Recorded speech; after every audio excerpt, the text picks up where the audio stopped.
सुशांत सिंह राजपूत के चले जाने के बाद बॉलीवुड के कई बड़े बड़े बैनर्स पर बहुत बड़े सवाल खड़े हो गए थे कि क्या इन्हीं के कारण सुशांत सिंह राजपूत अकेले पड़ गए थे। क्या इन्हीं सब लोगों ने मिलकर सुशांत सिंह राजपूत को बर्बाद करने की कोशिश की और उनके खिलाफ एक गैंग बना ली। इन लोगों में एक नाम है सुपरस्टार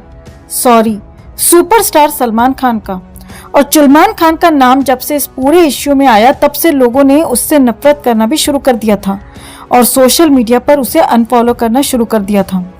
तो सलमान और सुशांत सिंह राजपूत के उस झगड़े की शुरुआत आखिर हुई कहां से, कैसे हुई ये शुरुआत, आपको दिखाते हैं, बताते हैं सब। आप भी इस खबर को ज्यादा से ज्यादा लाइक और शेयर कर अपना प्यार और सपोर्ट दिखाएं और कमेंट में इसे लेकर आप भी अपनी बात अपनी राय जरूर रखें। चैनल के साथ जुड़कर चैनल को सब्सक्राइब कर हमारी आवाज बने।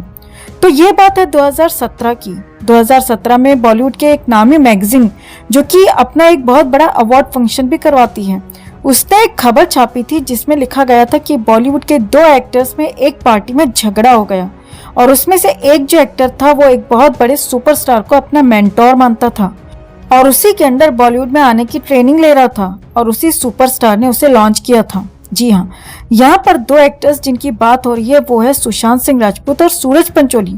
तब ये खबर छपी थी कि सूरज पंचोली और सुशांत सिंह राजपूत का एक पार्टी में झगड़ा हो गया और सूरज पंचोली को सुशांत सिंह राजपूत ने बराबर जवाब दिए। ये बात कुछ ही टाइम बाद सलमान खान के पास पहुंच गई और सलमान खान जिसने खुद सूरज पंचोली को लॉन्च किया था, उसके रिश्ते न सिर्फ सपोले सूरज पंचोली बल्कि उसके बाप सांप आदित्य पंचोली से भी बहुत अच्छे थे और सूरज पंचोली उसी के प्रोडक्शन हाउस के अंडर बॉलीवुड में ग्रो कर रहा था।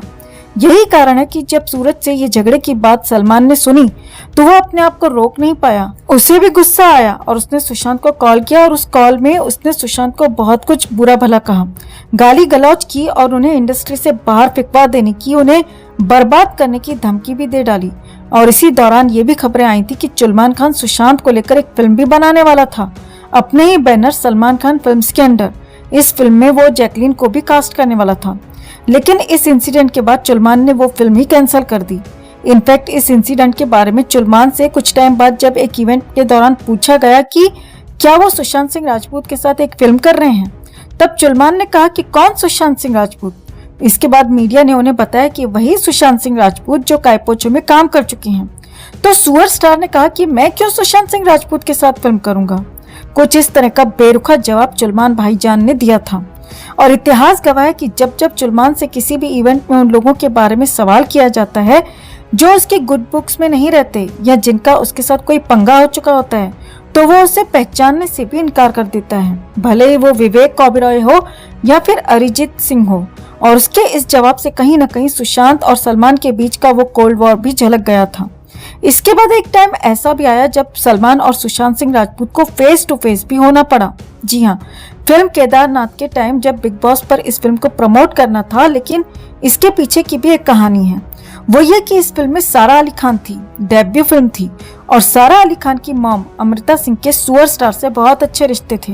यही कारण है कि अमृता सिंह ने सलमान को रिक्वेस्ट की और सलमान ने इस रिक्वेस्ट को मानते हुए सारा अली खान के साथ सुशांत सिंह राजपूत को भी अपने शो पर बुलाया और इस शो में इनकी फिल्म को प्रमोट किया। लेकिन इस शो की उस फुटेज को बार बार देखा गया था जिसमें बताया जा रहा था कि किस तरह से इस दौरान भी सारा अली खान को ज्यादा फुटेज दी गई थी। बिग बॉस के इस शो की फुटेज भी काफी वायरल हुई थी जिसमें कहा गया था कि किस तरह से इस दौरान भी सुशांत को साइडलाइन किया गया था।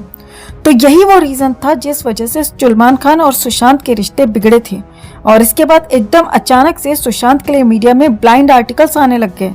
अचानक से जो सुशांत अपने प्रोफेशनलिज्म, अपने डाउन टू अर्थ, अपने हम्बल नेचर के लिए प्रोड्यूसर्स और डायरेक्टर्स की चॉइस बनते जा रहे थे, उनके लिए इन आर्टिकल्स में कहा जाने लगा कि कैसे वो अपने टेंट्रम्स शो कर रहे हैं, कैसे वो अपना एटीट्यूड दिखा रहे हैं। यानी कि उनके खिलाफ निगेटिविटी फैलाने की तैयारी यहीं से शुरू हो गई थी।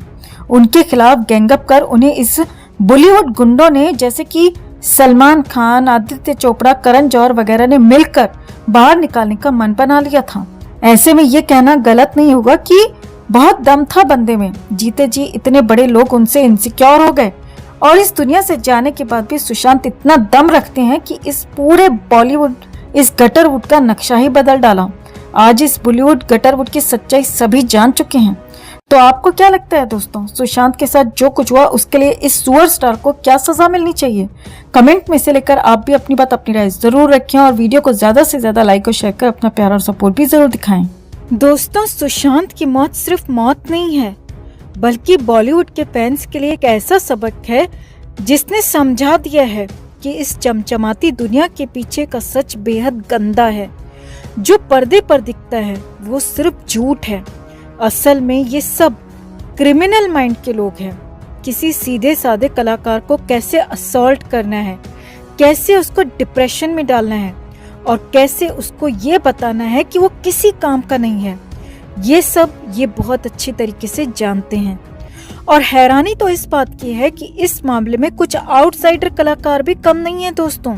जी हाँ, सुशांत सिंह राजपूत कितने टैलेंटेड थे ये हर कोई जानता है। जितना हुनर सुशांत के अंदर था वो उसका 2% भी नहीं दे सके। उससे पहले ही सुशांत को इस दुनिया से बाहर कर दिया गया। जीते जी सुशांत को अंदर ही अंदर तोड़ने के लिए सिर्फ नेपो गैंग ही प्लानिंग में शामिल नहीं थी, बल्कि कुछ आउटसाइडर भी शामिल थे। जी हाँ दोस्तों, सुशांत को प्रताड़ित करने में 3 आउटसाइडर एक गुट तक बनाकर बैठे थे और लाइव टीवी शो में सुशांत को बदनाम करने की पूरी साजिश रची गई थी। तो कौन कौन हैं ये 3 आउटसाइडर और किसके इशारे पर सुशांत को किया गया था बदनाम? आपको बताते हैं सब कुछ। आप भी इन आउटसाइडर से और इनके आका से, जिन्होंने इनसे ये सब करवाया, इन सब से सुशांत का बदला लेने के लिए चैनल के साथ जुड़कर हमारी ताकत बढ़ाएं। खबर को लाइक और शेयर कर हमें अपना प्यार और सपोर्ट भी जरूर दिखाएं कि सुशांत की इस लड़ाई में आप भी हमारे साथ हैं और आगे भी रहेंगे, ताकि हम मिलकर यूं ही सुशांत की ये मुहिम जारी रखें जब तक कि उन्हें इंसाफ नहीं दिला देते। तो ये बात साल 2018 की है, जब सुशांत सुपरस्टार थे। सुशांत की MS Dhoni film box office पर सफलता के झंडे गाड़ चुकी थी और सुशांत के हाथों में कई अलग अलग तरह के प्रोजेक्ट्स थे। अब ये बात 2018 की है, जब नेहा धूपिया, जो कि खुद एक आउटसाइडर हैं, नेहा धूपिया ने अपने शो BFF में राधिका आप्टे और राजकुमार राव को इनवाइट किया था। राधिका और राजकुमार खुद भी आउटसाइडर ही हैं। अब ये तीनों एक ही छत के नीचे इस शो को शूट कर रहे थे। यहाँ नेहा धूपिया के सवालों की स्क्रिप्ट में एक ऐसा सवाल था जिसे लेकर सुशांत सिंह राजपूत को बदनाम करने की साजिश पहले ही तैयार हो चुकी थी। तो नेहा धूपिया ने राधिका आप्टे से पूछा, फिल्म इंडस्ट्री में कौन सा ऐसा कलाकार है जो कि ओवररेटेड है, यानी कि जो जरूरत से औकात से ज्यादा फीस मांगता है? ऐसा कौन सा कलाकार है? अब देखिए, इस सवाल को करते हुए नेहा धूपिया ने राधिका आप्टे से कहा, आप चाहें तो इस प्रश्न को स्किप कर सकती हैं, बस इसके लिए आपको मिर्ची का एक बाइट खाना पड़ेगा। मगर राधिका तो जैसे सुशांत को बदनाम करने के लिए ही इस शो में बुलाई गई थी। तो राधिका ने बिना कुछ सोचे समझे सीधे सुशांत सिंह राजपूत का नाम दे दिया। राधिका ने साफ साफ कहा कि सुशांत एक ऐसा एक्टर है जो कि अपनी औकात से ज्यादा फीस की मांग करता है। अब इसी शो में राधिका के साथ राजकुमार राव भी गेस्ट के तौर पर आए थे।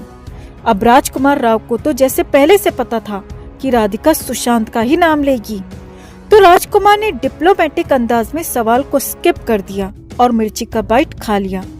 अब इसके बाद नेहा ने राधिका से पूछा, आपको सुशांत के बारे में ऐसा क्यों लगता है?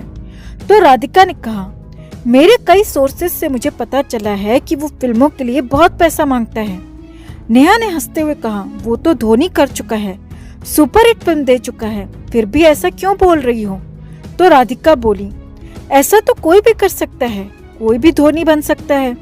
मतलब साफ लग रहा था दोस्तों कि जैसे राधिका ने सुशांत को बदनाम करने के लिए किसी से पैसे लिए हैं, मोटी रकम ली है, और वो बार बार सुशांत का नाम लेकर कुछ न कुछ ऊल जलूल बोल रही है। ऐसा लग रहा था कि जैसे ये शो पूरी तरह स्क्रिप्टेड था और जानबूझकर सुशांत के खिलाफ यहाँ पर कमेंट किए गए थे।